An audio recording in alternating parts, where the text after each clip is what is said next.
Good morning, everyone. Today we are starting with the third poem, Keeping Quiet, written by Pablo Neruda. In this poem, Pablo Neruda is telling us about keeping quiet, to be calm and still for some time. And after then, self-realization, self-stillness will give us a great power. Before you read, what does the title of the poem suggested to you? आपको क्या लग रहा है कि इस poem का जो title है कीपिंग क्वाइट ये क्यों रखा गया होगा? आपको ये क्या सजेस्ट करता है? What do you think the poem is about? After reading this title, Keeping Quiet, what do you think that this title must be about? It must be in your mind. What should be the subject matter of it? Let's start with the poem. Now we will count to 12. Poet is saying that we will count from 1 to 12 and will all keep still. And in that time when we are counting from 1 to 12, we all will keep quiet and calm. जब हम 1 to 12 counting कर रहे होंगे तो हमें बिल्कुल चुप रहना है, बिल्कुल स्टिल रहना है, कोई एक्टिविटी नहीं करनी है. For once on the face of the earth, let's not speak in any language. For once, एक बार हम ये ट्राई करते हैं. On the face of the earth means on this planet, at our home.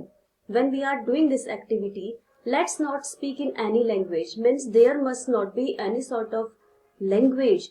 किसी तरह की कोई लैंग्वेज हमें यूज नहीं करनी है, किसी तरह का कोई वर्ड यूज नहीं करना है, बिल्कुल चुप बैठना है, कोई एक्टिविटी नहीं करनी है. Let's stop for 1 second. पहले हम इसे कहाँ से शुरू करेंगे? सिर्फ 1 सेकेंड से शुरू करेंगे. 1 सेकेंड से स्टार्ट करते हुए इसको हम 12 तक लेके जाएंगे.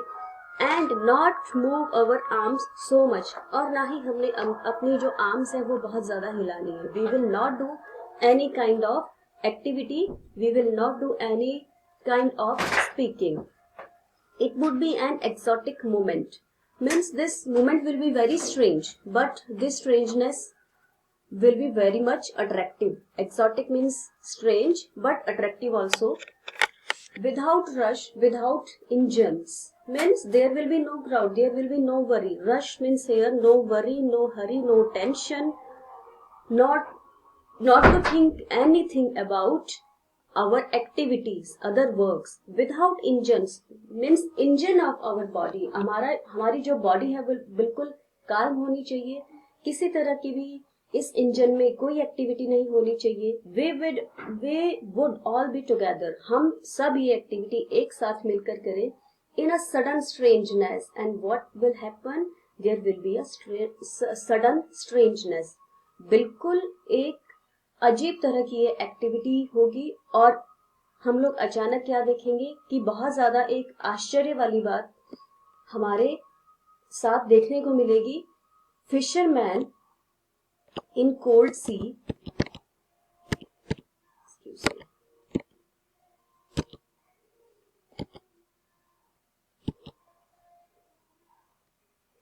Fisherman in cold sea will not harm any whales. फिशरमैन अपना काम नहीं करेगा, वो किसी भी वेल को हार्म नहीं करेगा. And the man gathering salt would look at his hurt hands.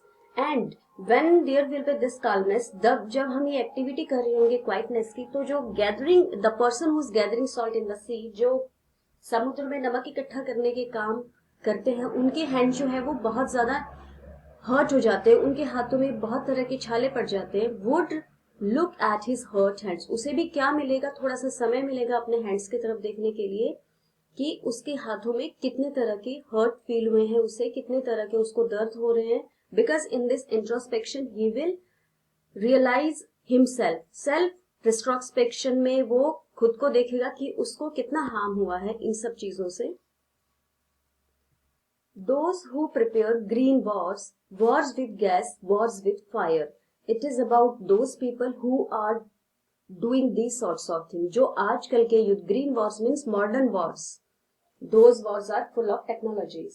Wars with gas, wars with fire means atomics are going to be used in this war, and that is very much harmful for we people. Victory with no survivors.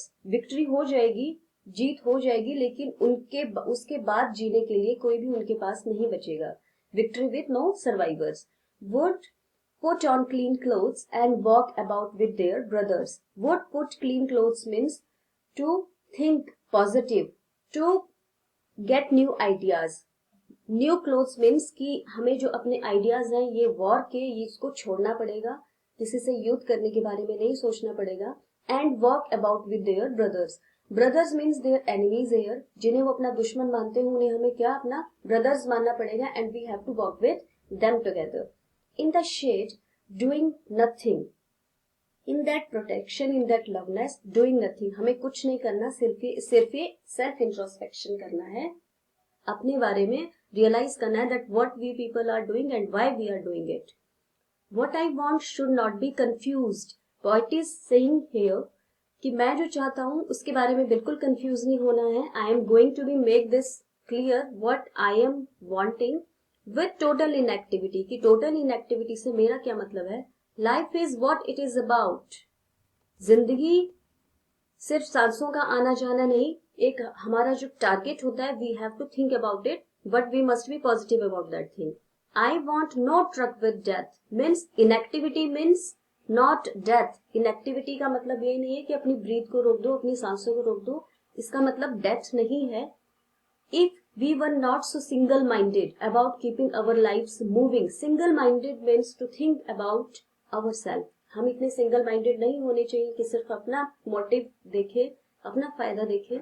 About keeping our lives moving, और अपनी जिंदगी को भी चलाते हुए सिर्फ अपना फायदा देखे.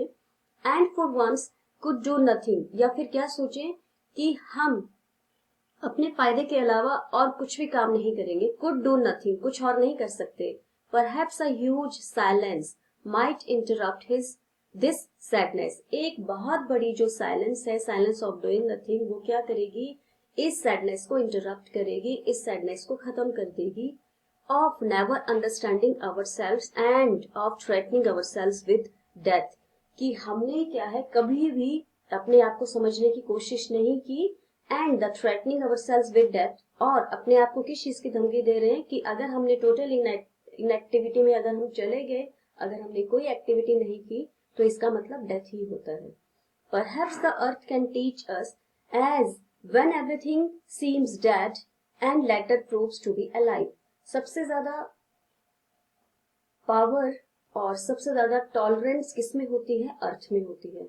यही हमें टीच कर सकती है, अर्थ हमें सब कुछ पढ़ा सकती है. Because as everything seems dead in winters, सर्दियों में क्या लगता है कि सब कुछ खत्म हो गया, because there is not so much activities on this planet, on this अर्थ.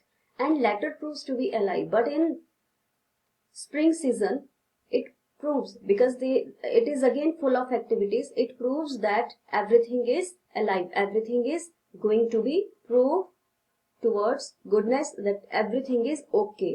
दोबारा से अर्थ को लाइफ मिल जाती है, तो हमें क्या लगता है कि दोबारा से जो है अर्थ में एक जान आ गई है, एक जिंदगी उसे मिल गई.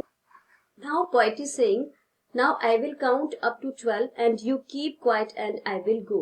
Poet is saying that I am leaving you in this activity. मैं तुम्हें इसी एक्टिविटी के साथ छोड़ता हूँ कि मैं 1 to 12 काउंट करूंगा and you keep quiet and will go. Means keep quiet, keep calm, do self realization and will go. और इसी एक्टिविटी के साथ कंटिन्यू करो. अपने आप को देखो, अपने आप को रियलाइज करो कि आपको क्या चाहिए. अपने आप के बारे में एक इवैल्यूएशन बना के रखो, that why we are doing these sorts of activities, why our life is full of hurry, worry, rush and tension. For some time we must sit and think about all these things. Let's discuss question answer. What will counting up to 12 and keeping still help us to achieve? Counting up to 12 help us to realize about ourselves, self-introspection, to think what kind of activities we are doing and why we are doing it all. Do you think the poet advocates total inactivity and death? In fact, poet is saying that total inactivity means not death. Total inactivity means to keep ourselves quiet and calm. There will be no any sort of activities, physical activities as well as mental activities. What is the sadness that the poet refers to in this poem? The poet is referring in this poem about the sadness of self-realization, that we have never got any sort of time to think about ourselves, to do self-realization. What symbol from nature does the poet invoke to say that there can be life under apparent stillness? Nature is teaching us about the life. Nature tells us that there is a stillness in the season of winter. Winter में बिल्कुल stillness होती है, but again in spring season everything goes so beautifully that we can say that life is there on this planet. So these are the things which nature tells us. If this explanation is good for you, please like, subscribe and share my channel. Thanks for watching.